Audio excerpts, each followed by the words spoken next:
un grand compagnon. Il fait partie des premières personnes qui ont embrassé l'islam à la Mecque. Ainsi, lorsque l'islam a pris de l'ampleur à la Mecque, les mécréants de la Mecque ont décidé de torturer les musulmans et de les assassiner, de faire disparaître l'islam. Si à la Mecque, il y avait des tribus, chaque tribu a sa puissance. Si ta tribu est faible, alors on fait de toi ce qu'ils veulent.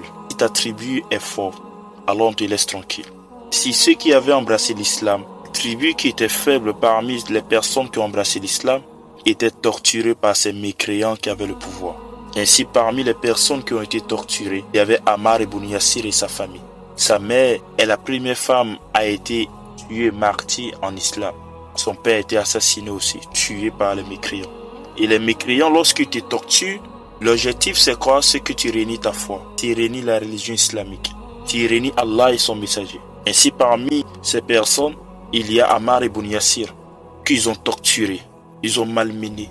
Ils l'ont tellement torturé jusqu'à ce qu'il a régné Allah et son messager. Au fait, il a régné l'islam. Il dit n'est plus musulman. Les mécréants contents, réjouis, le libèrent, le laissent partir. Il court en pleurant, désespéré, découragé de la vie. Il va voir le prophète alayhi salam. Le prophète le regarde en pleurant. Il dit, oh Ammar, qu'est-ce que tu as? Ammar dit au prophète, oh messager de Dieu, je suis foutu. Je suis foutu, je vais rentrer en enfer, j'ai gâché ma vie. Il dit, qu'est-ce que tu as? Il dit, ô messager de Dieu, j'ai régné ma foi. J'ai régné Allah, j'ai régné son messager. Le prophète alayhi salam regarde Ammar et il lui pose une question qui est très importante, très fondamentale en islam. C'est avec ça Allah juge les actions des personnes. Alors le prophète lui pose la question, ô Ammar, comment était ton cœur lorsque tu avais régné l'islam? Comment était ton cœur, Ammar? Ammar répondit au prophète, ô messager de Dieu, lorsque j'ai régné l'islam avec la langue, mon cœur était plein de sérénité et de foi. Qu'est-ce que le prophète alayhi salam va faire? Est-ce que le prophète va dire, oh Ammar, quitte à côté de moi, tu as régné ta religion, tu n'es plus musulman? Oh Ammar, dégage, tu es devenu un mécréant, comment tu peux régner ta foi? Tu devais rester ainsi jusqu'à ce qu'on te tue. Est-ce que le prophète va dire cela? Ou bien est-ce que le prophète va dire encore, quitte de chez moi, tu n'es plus mon frère musulman? Non, le prophète ne va pas dire cela. Écoute ce que le prophète alayhi salam va dire. Il dit, oh Ammar, prochainement si on t'attrape, régnie encore ta foi.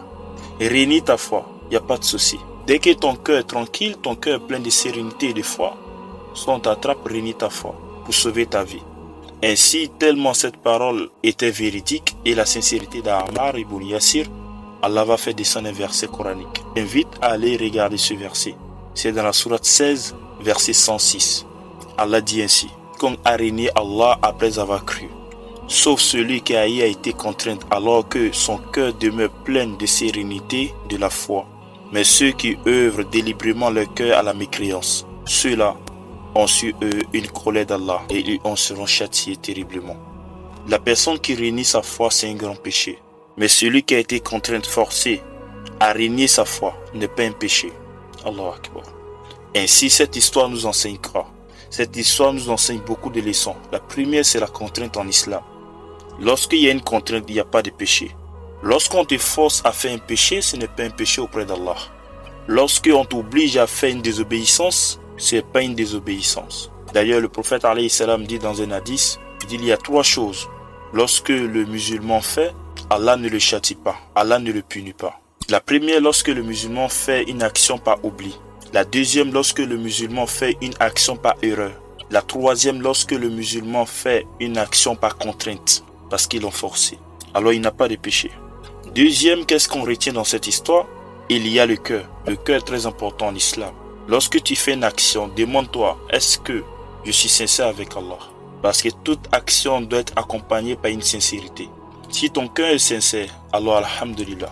Mais si ton cœur n'est pas sincère, ton action peut devenir bonne action, mais un péché auprès d'Allah. Ainsi, le cœur est très important. Dans un hadith Qudsi, Allah dit, je ne fais rien avec le visage de mon serviteur.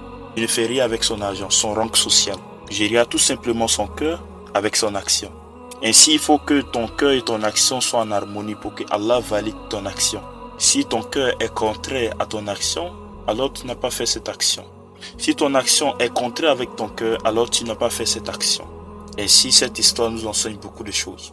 Aujourd'hui, beaucoup de personnes sont contraintes à faire des choses dans les sociétés, dans le boulot, alors qu'ils ne veulent pas faire. S'ils ne le font pas, ils seront renvoyés. Souvent, le patron l'oblige à voler.